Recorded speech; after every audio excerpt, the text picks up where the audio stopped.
If you haven't been to Michigan's beautiful Upper Peninsula yet, what's your excuse this time? Are you allergic to fresh air? You're afraid of bridges? Your dog ate your driver's license? For gosh sakes, cut it out! Michigan's incredible UP is what I like to call our own out west. And it's right here. From pristine forests and waterfalls to fabulous art and fantastic food finds, everything you need for a true Michigan adventure is all over the UP.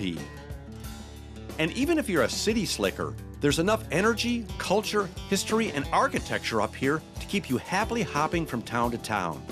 It truly is a treasure that more of us need to explore.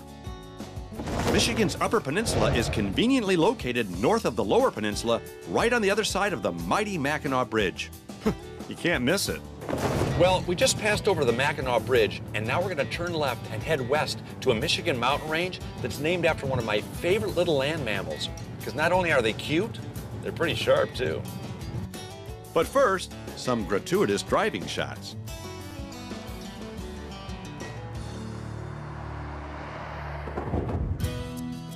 The Porcupine Mountains are located in the UP's extreme northwest wilderness. It's a ways, but well worth the drive.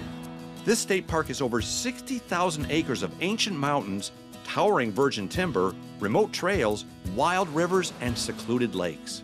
And speaking of secluded lakes, there's one place here at the Porkies I've always wanted to see. And the short hike to it is even suitable for a low plains flatlander like me. It's called Lake of the Clouds.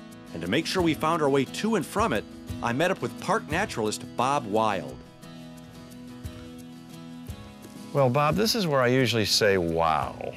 But believe it or not, I'm speechless. It's pretty impressive, isn't it? Yeah, I mean, this is your office. This is so cool. This has got to be one of the most beautiful things I've ever seen in my life. I've seen the Grand Canyon. I have not seen the Eiffel Tower. I'm working on that. But still, this is absolutely breathtaking. A pretty typical comment that we get from park visitors when they get here is a lot of them say they never knew something like this existed in Michigan. And yeah, you can see why. Is that a deep lake or is it pretty shallow? No, Lake of the Clouds is not very deep. It's only about 15 feet deep. It's about 1.25 miles long, quarter-mile wide, but it's only about 15 feet deep, loaded with smallmouth bass.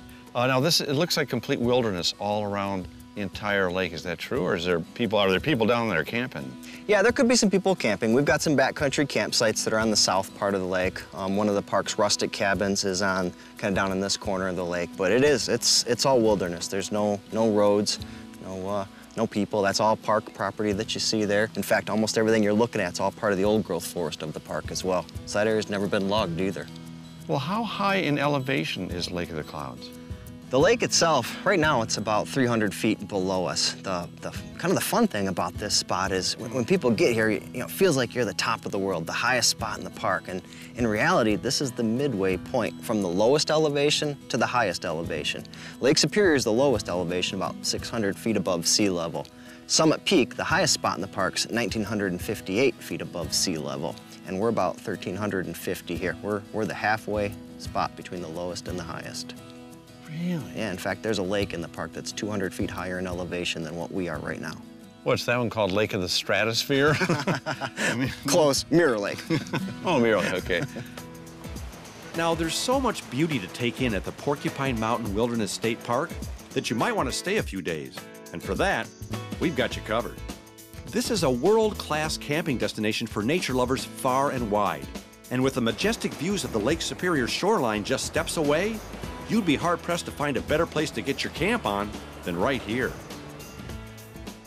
Hey, and if you're feeling kind of Mongolian, they even have these really cool yurts that you can get. Come on, I'll show you. Look at this, huh? Comes with a broom. It's got this cool little table right here. It's got a sunlight. There's bunk beds. It's got a look at this, wood-burning stove. Oh, it's still warm. Very nice. And these beds look awesome, very comfortable. You can even lay down after a hard day of swimming or hiking and maybe take yourself a little. Huh, must have been all that clean UP air. Oh, wow, I feel great now. Bob? Bob? Now, when I say the UP is our own out west, the next place Bob took us proved that to be absolutely 100% true. Okay, Bob. Why didn't you tell me you had waterfalls here, too? It's kind of a well-kept secret here in the park. It's the very western end of the park, and this is the scenic Presque Isle River. It's a whole series of waterfalls and water slides, surrounded by old-growth forest, fantastic geology. This place alone could easily be a park. Well, yeah, I mean, just to show people how big, or explain how big this park is, it was a 25-mile drive through the park to get here. We actually changed time zones to get here. That's correct. But it's so well worth the drive. This is spectacular. Yeah, this is one of the areas that we highly recommend people visit when they're here. And one thing I always tell people is plan for a lot of time when you get over there, because it's just an area that you're just going to want to spend more time at. It is so amazing, and a lot of just well-kept secrets. It's just a great spot. The downriver hike Bob took us on was, in a word, spectacular. Around every bend was another view worth a long and lingering look. It's unbelievable how much beauty and extreme wilderness we have at this massive park. You know, I've wanted to see the Porcupine Mountains all my life, and it took me getting a TV show to finally get up here and do it. Don't wait till you get your own TV show. Get up and see this park soon, because it's so beautiful up here, you'll think you're in Michigan.